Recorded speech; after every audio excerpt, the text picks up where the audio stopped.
Comenzamos la explicación de la tercera lección dedicada a la definición de la filosofía de la religión, es decir, a clarificar el estatuto epistemológico de esta disciplina. El esquema lo tenéis ahí presente en esos 5 parágrafos.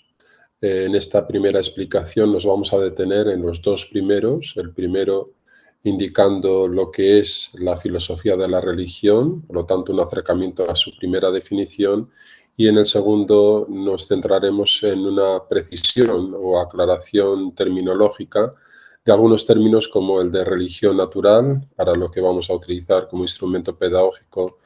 la presentación de estos 4 diálogos que tenéis ahí presentes y, por último, un segundo apartado con otros términos y su clarificación. Comienzo sin más, entonces, la explicación de este primer parágrafo dedicado a la filosofía de la religión y presentándola como una tarea inconclusa, como vamos a terminar diciendo. Lo que decimos fundamentalmente hasta ahora de esta disciplina queda reflejado en esta especie de síntesis, y es que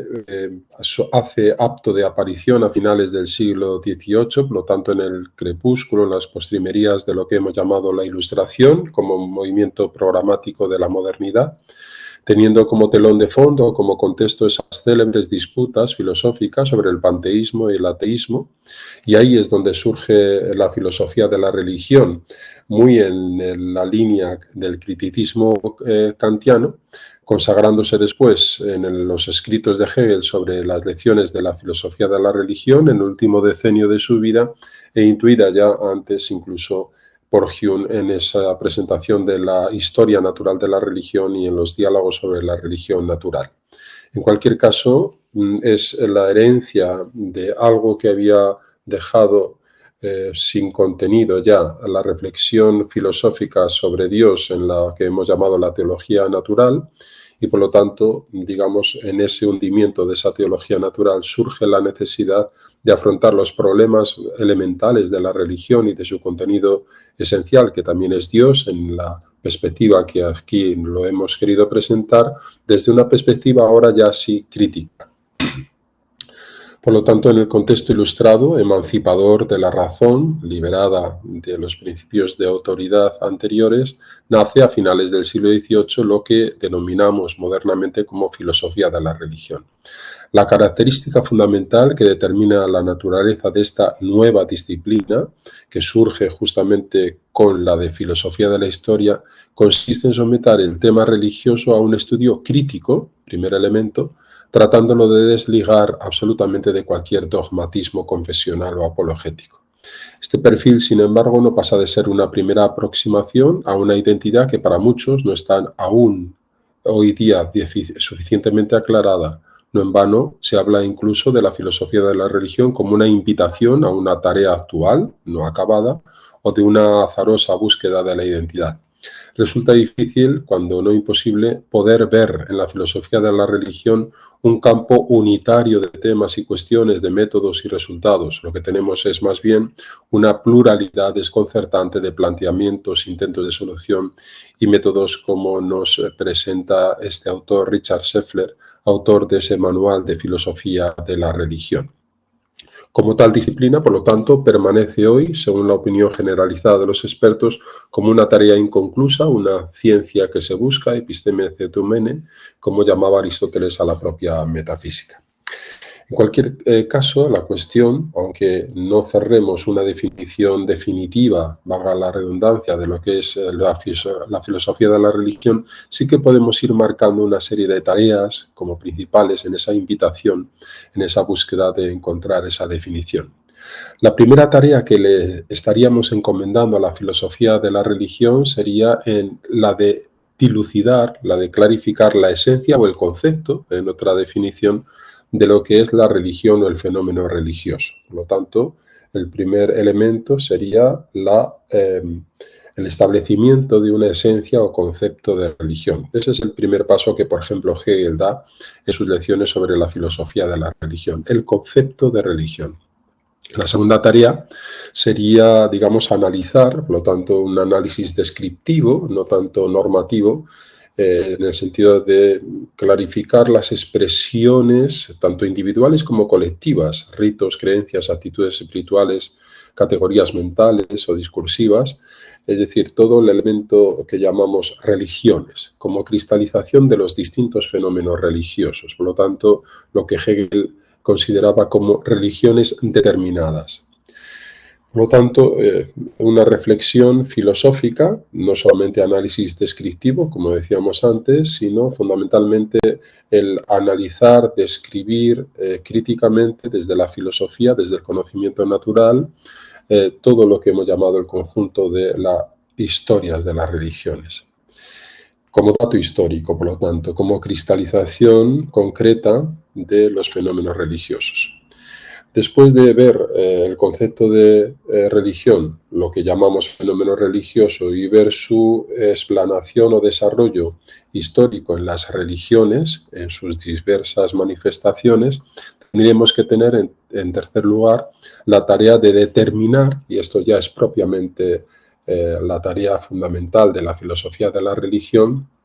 dar un paso más allá de la pura fenomenología o filosofía sobre las religiones para determinar el valor de verdad de las diferentes religiones a través de la crítica de sus desviaciones y perversiones. No se trata, en este sentido, cuando hablamos de valor de verdad, no se trata de establecer si una religión es o no verdadera, no le compete a la filosofía de la religión manifestarse en este sentido, sino lucidar, clarificar si son sistemas plausibles racionalmente, si muestran una coherencia interna, es decir, si supone, digamos, una valoración crítica de esos fenómenos religiosos concretos. Esas tres tareas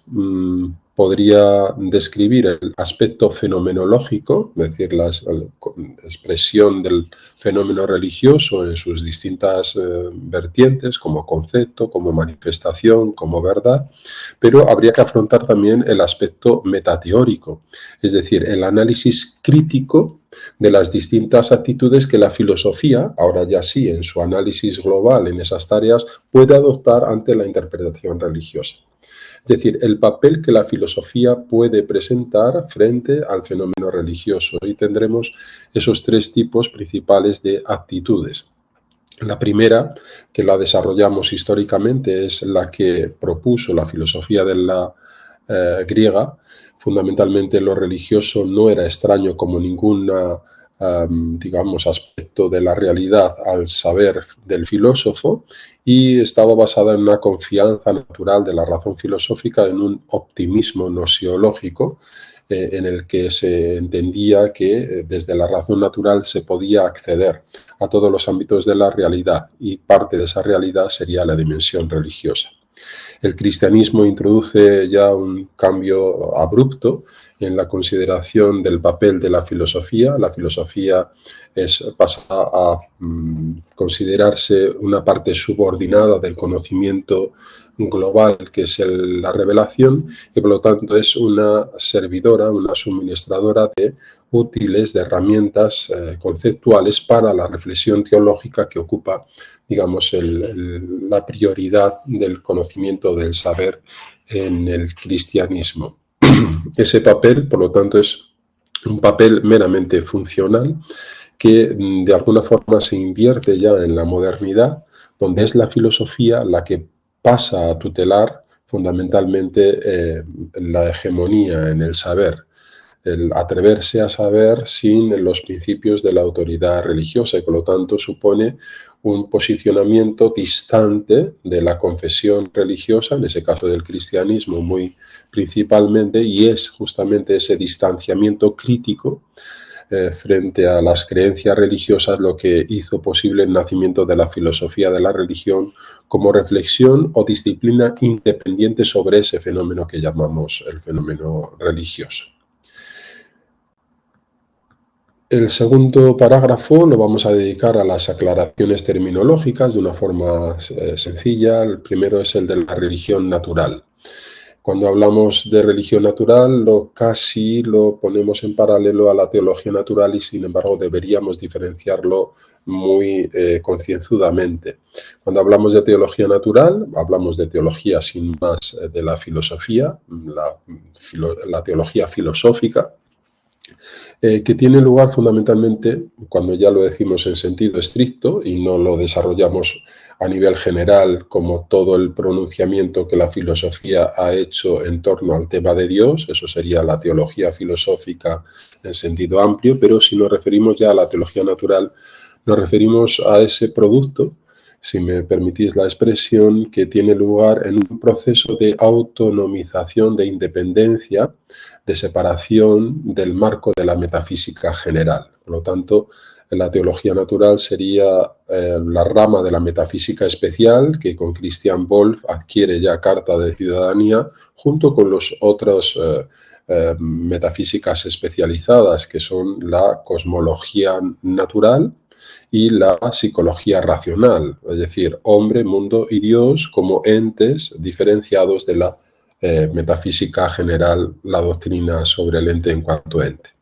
Por lo tanto, la teología natural en sentido estricto surge de ese proceso de separación de la metafísica general, en un proceso de independización que acaba, cerrándose con la crítica kantiana. ¿Por qué? Porque la crítica kantiana establece o refuta de alguna forma, critica la posibilidad de una demostración teórica desde el conocimiento natural, desde la razón pura, de la existencia de Dios o de cualquier otro ente suprasensible. Y la teología natural tenía justamente en el centro de su reflexión como núcleo principal la posibilidad de demostrar la existencia de Dios, además desde un contexto apologético de defensa de la fe. Por lo tanto, es la crítica kantiana la que cierra el lugar a esa posible teología natural, sin decir con esto que no se haya podido seguir haciendo teología natural. De hecho, sí, pero no en el sentido en el que se pretendía. Por lo tanto, la crítica kantiana lo que establece es una necesidad también después de aceptar, de heredar los conceptos, los contenidos y tareas de esa teología natural, pero afrontándolos ya de manera crítica. Y eso es fundamentalmente a lo que llamamos la filosofía de la religión. Pues bien, la religión natural como un producto, digamos ya principalmente ilustrado, pero que debemos remontar a un intento que va más allá de la mera ilustración, por mucho que nosotros vinculemos ese concepto religión natural al fenómeno que llamamos modernidad. La religión natural ha estado ya presente digamos, desde el nacimiento incluso del pensamiento filosófico, y lo vamos a ver y hacer, presencia en estos cuatro autores que vamos a presentar ahora y cuyo género, en las obras a las que vamos a aludir, coincide curiosamente al tratarse de diálogos. Justamente se trata de eso. Es decir, la religión natural trata de solventar un problema, el problema de la diferencia y pluralidad de religiones, y por lo tanto justamente es un intento de solución al problema que presenta la existencia de varias religiones. Encontrar una religión común en la variedad, eso es justamente el intento de una religión natural que va ya más allá de las distintas confesiones y presente la posibilidad de un fenómeno religioso aceptado de alguna forma universalmente y basado en la razón natural. Tenemos como primer autor, al que me voy a referir como al resto de los siguientes de forma muy rápida, es Cicerón en esta obra de Natura Deorum, por lo tanto estamos en el primer siglo antes de Cristo. Nos decidimos fundamentalmente a explicar lo fundamental de estas obras, en el que el intento del autor es devolver la necesidad de la religión como una forma de cohesión política de la sociedad que en ese momento estaba en declive. Por lo tanto, es preciso seguir respetando las costumbres mayores, que son las que habían garantizado el orden republicano y la floreciente civilización romana.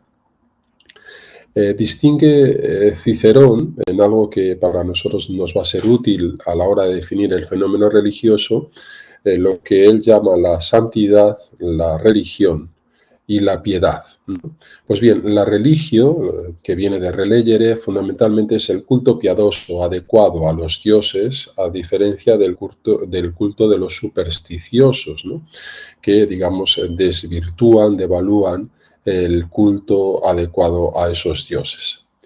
Cicerón se pregunta entonces si la supresión de la piedad, de todos los elementos que conlleva la religión, hacia los dioses no elimina también la lealtad, es decir, la cohesión entre el género humano y la virtud más excelente, la justicia.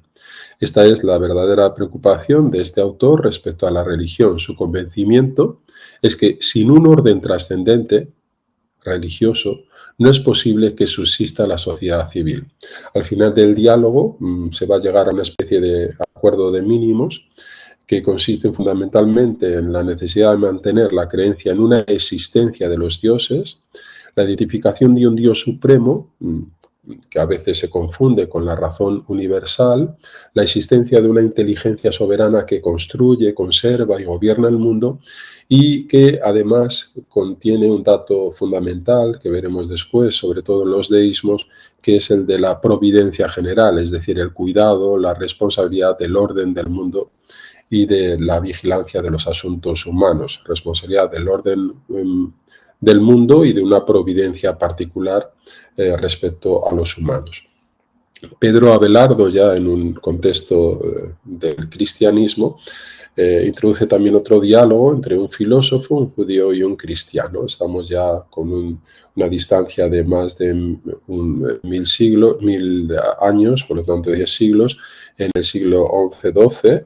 de la era cristiana, y fundamentalmente lo que le preocupa a este autor ya dentro del cristianismo es si la razón natural es suficiente para asegurar una vida lograda o si es necesario el suplemento de la revelación. Él comienza su diálogo con esa especie de sueño, de visión nocturna en la que aparecen hombres, ¿no?, que proceden de diversas sectas, en ese sentido de confesiones religiosas de fe. El filósofo como ejemplar o testigo de la ley natural, y los judíos y los cristianos basados en el contexto de las escrituras o de la revelación. Pues bien, él opta obviamente por el filósofo, que es el que busca la verdad por medio de la razón, sin seguir la opinión de los seres humanos. Entre las disciplinas se decanta por la filosofía moral como meta de las demás disciplinas, y esa filosofía moral tiene como núcleo central lo que él denomina ya como ley natural, que define como esta ciencia de las costumbres que llamamos ética, que no consiste más que en enseñanzas morales. Por lo tanto, la intención de Abelardo es clara y consiste en establecer la primacía de la ley natural, que una ley que está basada fundamentalmente en el amor a Dios y al prójimo. Propone para ello una especie de génesis de la conciencia religiosa, recorriendo sucesivamente estos tres estadios: la ley simple natural, suficiente para la salvación de quienes no conocen otra revelación divina; la exigente ley mosaica; y la enseñanza cristiana, que no hace sino explicitar en realidad la ley natural, satisfaciendo a la par tanto la demanda griega de la sabiduría como la exigencia judía de los siglos. El tercer autor, en el mismo contexto, ya en el siglo XV, Nicolás de Cusa, el diálogo es de Pace Fidei, sobre la paz de la fe, en el contexto de la toma de Constantinopla por parte de los turcos y en una necesidad diplomática, como hace el cardenal en todas sus funciones también eclesiales, de aspirar a la armonía religiosa mediante la instauración, ya tenemos la religión natural, de una sola religión en la diversidad de ritos, ¿no? Fundamentalmente las cuestiones que le preocupan a este autor es la búsqueda de una paz perpetua entre las religiones y la capacidad, por lo tanto, efectiva de la razón en aras a conseguir justamente esa armonía religiosa. El papel de su filosofía es crucial a la hora de establecer sus prioridades, y nosotros, presentamos la doble posibilidad de interpretar la pretensión del cusano, o bien de quienes interpretan su obra como la propuesta de una religión universal, donde todas las demás deben, digamos, desaparecer. Por lo tanto, sería la pretensión del establecimiento de una nueva religión, válida para todos, o la de que, y nos decantamos por esta segunda interpretación, consideran que en realidad su planteamiento es el de encontrar una fe común en los distintos ritos, ¿no? Por lo tanto, una fe común que está implícita, presupuesta en las diferentes religiones. No se trataría, por lo tanto, de una propuesta de una religión universal, que otros autores sí han seguido, como ahí aparece, el mismo Pedro Abelardo que citamos, o Ramón Llull, sino en la segunda orientación, en la segunda disyuntiva, que es proponer una fe común como sustrato implícito en las distintas confesiones, una sola fides in ritum varietate. No se trata, por tanto, de inventar o construir una nueva religión, sino de recoger la intuición de que una misma y sola fe se encuentra propuesta en todas las demás religiones. Y para aceptar este proyecto, para levantar este proyecto del Cusano, utilizamos como instrumento la razón. Por lo tanto, la inteligencia de la fe se convierte en el principio rector del proyecto de Nicolás de Cusa. Esta solución que presenta este autor se basa además en un principio fundamental, en un presupuesto previo, y es la unidad divina. El diálogo comienza con esta oración que tenéis ahí presente y fundamentalmente Dios es presentado como ese Dios desconocido e inefable, porque no hay proporción alguna entre lo finito y lo infinito. Dios siempre es mayor que nuestro pensamiento. En segundo lugar, la unidad y plenitud no están en contradicción ni excluyen la diversidad, muy siguiendo los principios de la filosofía de Nicolás de Cusa. Y en tercer lugar, solo a él le compete salir de ese ocultamiento y permitir al hombre salir de la ignorancia y poder así llegar a comprenderle de una forma adecuada, aunque no completamente. Por lo tanto, no se trata fundamentalmente sino de recoger a partir de la unidad divina esa unidad de culto de la tría frente al culto de Tulía. El culto de la tría es el culto, la veneración o reverencia fundamental al Dios único. El culto de Tulía se reserva para la veneración de los santos en la Iglesia Católica y demás realidades sagradas, pero no es comparable con el culto de la tría que se destina únicamente, está destinado a Dios. A ojos del Cusano, el cristianismo ostenta ciertamente el privilegio de ser la religión que mejor expresa históricamente esa unidad trascendente de Dios y es además accesible a toda criatura al basarse en la luz natural de la razón. Dicho por boca de Pablo, los mandamientos divinos son muy breves y conocidísimos por todos y comunes a todas las naciones. Además, la luz que nos